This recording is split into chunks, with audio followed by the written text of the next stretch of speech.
It's been far too long, guys, since I've posted my last YouTube video. I think it's high time. There's so much to cover right now. There are like 3 companies I'm watching out for right now: Apple, Aperture, and Fuji. Let's get right into it.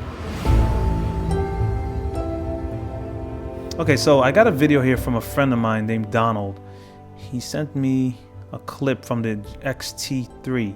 Now, to be honest, I wasn't really looking at the XT3 because I realized that the longer you wait in terms of technology, if you've just gotten something within the last year or 2, the longer you wait, the more technology you're going to be taking advantage of. It doesn't mean that you should wait if you've been waiting 5 years, wait another 5 years, no. But if you recently got something, it's best to skip one generation if you feel the need to get it and wait for the next one. So I'm not going to change the XT2. I just need a camera specifically for video. And so my eyesight has been on, or my mind has been set to the XH2 whenever Fuji releases that.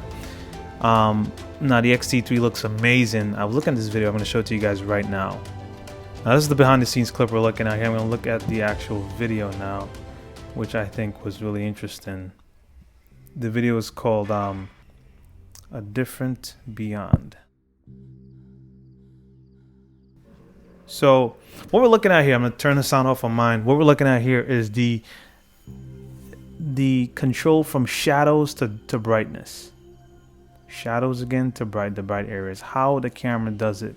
Is it sudden? Is it natural? Does it look as we would see it when we look at the scene with our own eyes? Are these guys using filters? We don't know. We'll see if that's in the behind the scenes. I don't think they mentioned the specific components they added to the camera. They did mention the lenses, but they didn't mention the components. This outside scene, or this, I guess, backyard scene is really amazing because you can see how the black skin tone looks in the dark. It's not noisy and muddy. It's pretty clean. These guys are using lighting, of course.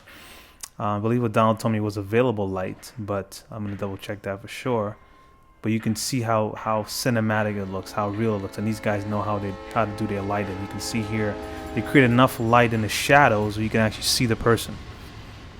And these are very critical things we need to focus on as filmmakers.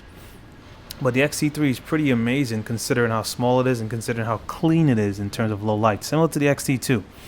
I'm hearing that the XT3 in photos has a bit more noise when you look at it in the shadowy areas.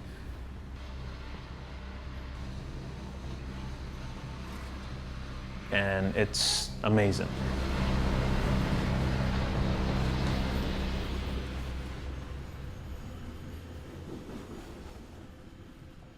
So guys, thanks for watching. I hope that this video was helpful. I hope it made you understand why the XT3 is a serious contender in today's mirrorless camera match. I mean, you have the A7 III, you have the GH5 is still around, GH5S, you still have the XT2, you still have the XH1, you still have the higher end Sonys as well, and you still have there's another company I'm thinking of. I guess Canon and Nikon. Those guys are kind of coming up on the back end. Not just because they came in late to the game, but there's so much technology that's being released in these cameras right now that you have to either surpass it or have all of those bells and whistles when you release a camera today. People have become, this is just a sidebar. I think this is so important for you guys to understand. We have become so accustomed or so spoiled. We've become so spoiled by what technology is offering. One missing component and we're up in arms. The XT2 doesn't have a flippy screen where you can see yourself while I record. I'm using the camera right now. Yes, it's a pain to actually get focus every time I do a YouTube video if I'm using a manual lens like this Leica lens, but it's not the end of the world. It's still a camera. I mean, Hitchcock, this guy here, Charlie Chaplin, all these guys who were doing, and even Buster Keaton, these guys were doing some amazing work. They didn't have the technology. They had these old school cameras and they were just knocking film after film after film. I haven't even done 3 films yet. That's pretty embarrassing. So my point is, doesn't matter what is missing or what is there, is how well you're going to use this tool to create something that you desire. Because we create stuff for customers all the time, but I feel like what we desire and what we want to release to the world is very important. And so I hope the next couple of videos we're going to be talking about Apple and how the iPad, the iPhone, and all these new emerging smart devices are competing with the traditional creative, whether you're a musician, whether you're a photographer, whether you're a filmmaker, how these components are working together to help you, and how they're actually in some sense working against you if you're not keeping up with the times. And finally, we're gonna be talking about aperture in the next coming videos, how they've changed my mindset on lighting, how they've helped me get things that I couldn't have gotten years ago, and how it's changed the game for everyone. So guys, this is C Well here. Until next time, I hope this video was good. Peace.